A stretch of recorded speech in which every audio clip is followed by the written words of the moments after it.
Good morning sa inyo. Ito, nagluto tayo ng sinabawang mais. Yan. Malamig ang panahon ngayon mga friend. Ito, nilagyan ko na ng talbos ng kalabasa. Yan. Tsaka yung bulaklak ng kalabasa. Yan. Nilagyan natin siya, Yan. Para makainom tayo ng sabaw. Webes na maulan, ayan. Buti konti na lang yung ulan ngayon. Hindi na masyadong dahil magdamag na walang ulan. Dito sa amin, dito sa Arayat. Ayan. At ito, nagluluto pa ako nagpapakulo ako ng chicken. Ayan. Iyayaano ko muna tong aking chicken. Ipakukulo ko muna para lumambot siya bago ko siya i-marinate sa breading mix. Yan. Ipa-fried chicken ko sila. Yan ang ginagawa kapag yung ipakuluin ko muna. Tapon ko yung sabaw niya para mawala yung yung mga mantika. Yan. Ito yung tanghalian namin for today. Ito mga friend, ito yung ating fried chicken. Yan. Luluto ko na tong ulam nilang mamayang gabi para iinitin ko na lang. Yan. Ito yung ulamin nila ngayon ng ating mga estudyante. Siyempre, wala silang pasok. Kaya iluto natin yung paborito nilang mga ulam. Yan. Ito, bumili ko ako ng 3 hita ng chicken. Yan. Ginawa ko ng tigdadalawa. Ayan, sila. Tigdadalawa sila. 3 kasi yung ating estudyante. Yan.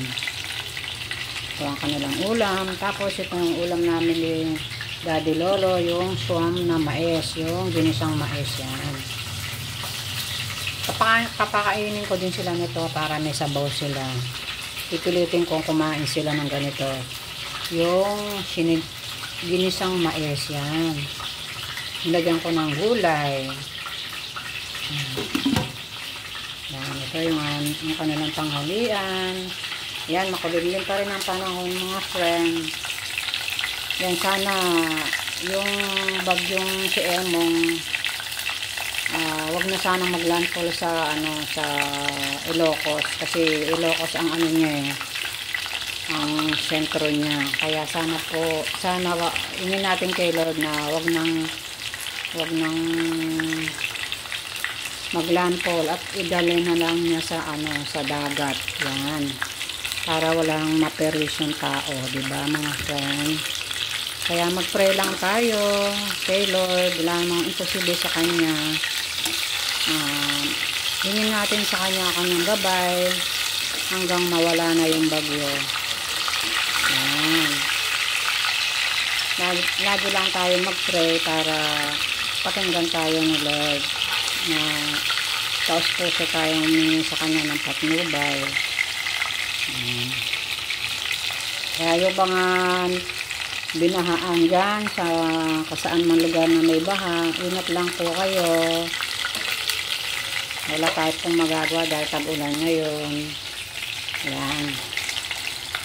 Paano mga friend, takpan muna natin para maluto yung ating fried chicken. Ayan.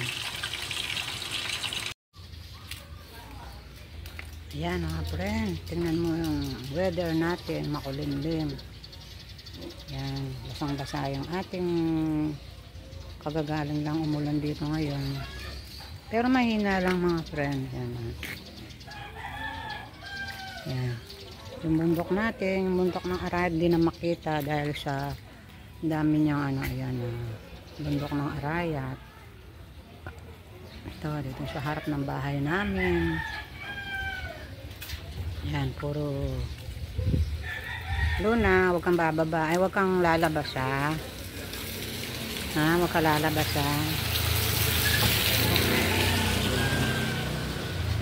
So, lumabas yung aking aso. Luna! Yan. Makulim naman panahon mga friends. Sana mawala na yung ulan-ulan para hindi na lumaki yung mga ilog. Marami ng baha dito sa atin. Dito sa Pampanga, dito sa Arayat. Marami ng baha ang Pampanga. Sa Lubao, sa Apalit. Hindi na pala ano yun, Apalit. Apalit, Pampanga pa rin yata yung Apalit eh.